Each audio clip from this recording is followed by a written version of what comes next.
This is really starting to get to me. Being cut off mid-sentence by YouTube. Sometimes I think it might be the enemy trying to keep my message from getting across. But getting back to the Gang of Six plan. It would lower the top rate from 35% to 23% and 29%. But to help pay for the lower rates, the plan would reduce popular tax breaks for mortgage interest, health insurance, charitable giving, and retirement savings. But the tax breaks, like the $1,000 per child tax credit and the earned income tax credit, which helps the working poor stay out of poverty, which I get, is going to be staying.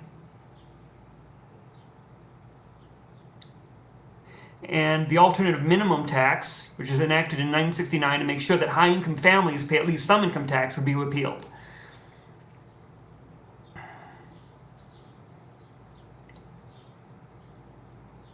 I'm not an economist, so I don't know. This is much better than the Republicans in the House plan. And Paul Ryan,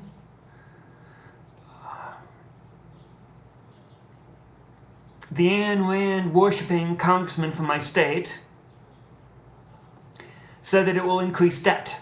It will increase debt by, I think, 2 or 3 trillion. And that's hypocrisy. Because his budget, Paul Ryan's budget that would gut Medicare, the GBO, the Nonpartisan Congressional Budget Office, says that the debt held by the public will go to 67% of GDP. Under the GOP plan, public debt would reach 70% GOP in the same window. I mean, it's just 3%.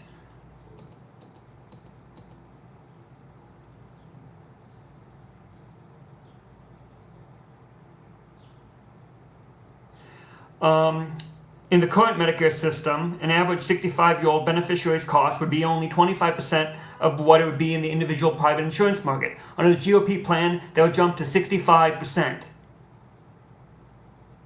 And some elderly would not be able to afford that. Representative Paul Ryan is heartless. And I listened to NPR that he considers himself a devout Catholic. Well, I have some scripture for you, Mr. Ryan.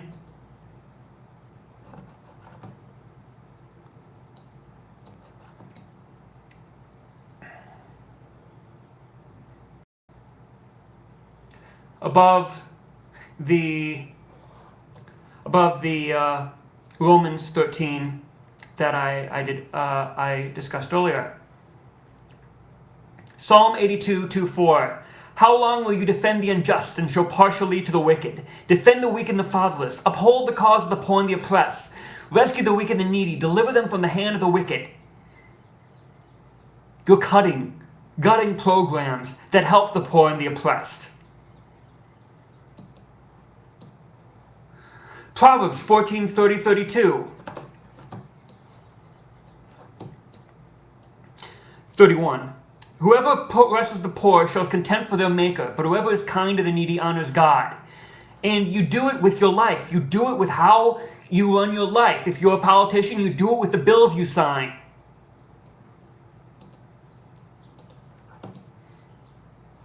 Proverbs 29:6-8. Evildoers are snared by their own sin, this is 6. But the righteous shout for joy and are glad. The righteous care about justice for the poor, but the wicked have no such concern. I know, my Lord, I know Jesus tells me to love my enemies, pray for my prosecutors. But it's very difficult to love the Tea Party. It's very difficult to love people like Paul Ryan. I pray for them, that God will open their eyes.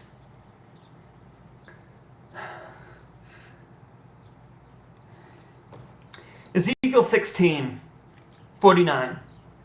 Now this was the sin of your sister Sodom. She and her daughters were arrogant, overfed, and unconcerned. They did not help the poor and needy. They were haughty and detestable things before me. Therefore I did away with them, as you have seen. Republicans are sodomites. Benefiting the corporations and the lobbyists. The poor don't have a lobby. The needy don't have a lobby. The hungry don't have a lobby.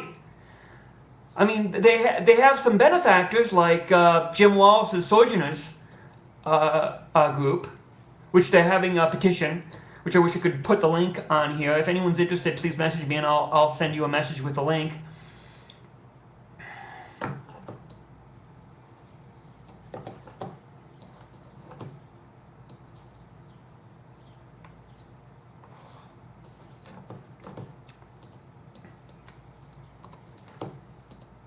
It's 5:55.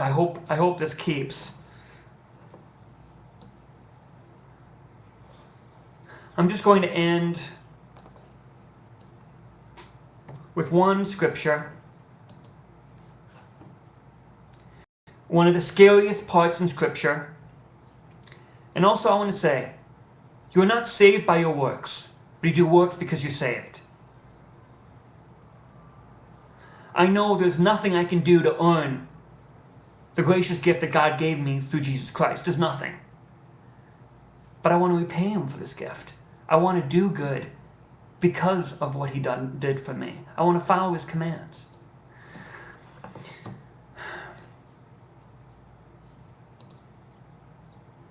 (7:21). Not everyone who says to me, Lord, Lord, will enter the kingdom of heaven, but only the one who does the will of my Father who is in heaven. Many will say to me on that day, judgment day, Lord, Lord, did we not prophesy in your name, and in your name drive out demons, and in your name perform many miracles? Then I'll tell them plainly, I never knew you. Away from me, you evildoers. I don't want anyone to be lost. I don't want Paul Ryan to go to hell. Which I don't believe hell is everlasting torment. I believe hell is annihilation. I don't want Michelle Bachmann to go to hell. I don't want them to be turned away at the judgment day. But the way they are acting, the path that they have set forth, I see no other outcome. But it's never too late. It's never too late to accept Jesus into your heart. And Representative Bachmann, Paul Ryan, and all the conservatives out there, if you're watching this, get down on your knees and pray and ask God to come into your heart and to change you and to transform you. God bless.